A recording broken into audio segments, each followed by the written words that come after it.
ಇನ್ನು ಕಾಡು ಹಂದಿ ದಾಳಿಗೆ ಒಳಗಾಗಿದ್ದಂತಹ ಮಹಿಳೆ ಇದ್ರಲ್ಲ ಅವರು ಸಾವನ್ನಪ್ಪಿಟ್ಟಿದ್ದಾರೆ. ಬೀದರ್ನಲ್ಲಿ ಒಂದು ಘಟನೆ ಆಗಿತ್ತು. ಕಾಡಹಂದಿಯ ದಾಳಿಗೆ ರೈತ ಮಹಿಳೆಯೊಬ್ಬರು ಬಲಿಯಾಗಿದ್ರು. ಮೃತ ಕವಿತಾ ಕುಟುಂಬಕ್ಕೆ ಇದೀಗ 15 ಲಕ್ಷ ರೂಪಾಯಿ ಪರಿಹಾರವನ್ನು ವಿತರಣೆ ಮಾಡಲಾಗುತ್ತೆ.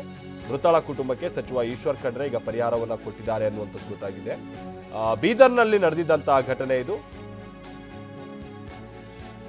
ಬೀದರ್ನ ಹೊಕ್ರಾಣಿ ಕೆ ಅನ್ನುವಂಥ ಗ್ರಾಮದಲ್ಲಿ ಕಾಡು ಹಂದಿ ದಾಳಿಯಾಗಿತ್ತು. ಅಂದ್ರೆ ರೈತರೊಬ್ಬರ ಹೊಲಕ್ಕೆ ಇವರು ಕೆಲಸ ಮಾಡೋಕೆ ಹೋಗಿದ್ರು, ಕೂಲಿ ಕೆಲಸಕ್ಕೆ. ಆ ಟೈಮ್ನಲ್ಲಿ ಕವಿತಾ ಅನ್ನುವಂಥ ಮಹಿಳೆಯ ಹೊಟ್ಟೆ ಭಾಗಕ್ಕೆ ಕಾಡು ಹಂದಿ ಒಂದು ಬಹಳ ತೀವ್ರತರವಾಗಿ ದಾಳಿ ಮಾಡಿತ್ತು.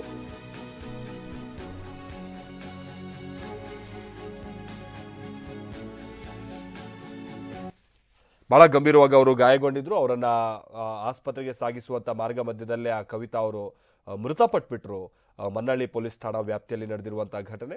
ಆ ಭಾಗದವರೇ ಕೂಡ ಆಗಿರುವಂತಹ ಕಾರಣಕ್ಕಾಗಿ ಈಶ್ವರ್ ಖಂಡ್ರೆ ಅವರು ಕೂಡಲೇ ಮೃತರ ಕುಟುಂಬಸ್ಥರನ್ನ ಭೇಟಿ ಮಾಡಿದ್ರು. ಅವರಿಗೆ ಸಾಂತ್ವನ ಹೇಳೋ ಪ್ರಯತ್ನವನ್ನು ಕೂಡ ಪಟ್ಟಿದ್ದಾರೆ. ಅದರ ಜೊತೆಗೇನೆ ಮೃತರ ಕುಟುಂಬಕ್ಕೆ 15 ಲಕ್ಷ ರೂಪಾಯಿ ಸರ್ಕಾರದಿಂದ ಪರಿಹಾರವನ್ನು ಕೂಡ ಕೊಟ್ಟಿದ್ದಾರೆ ಅರಣ್ಯ ಇಲಾಖೆಯಿಂದ.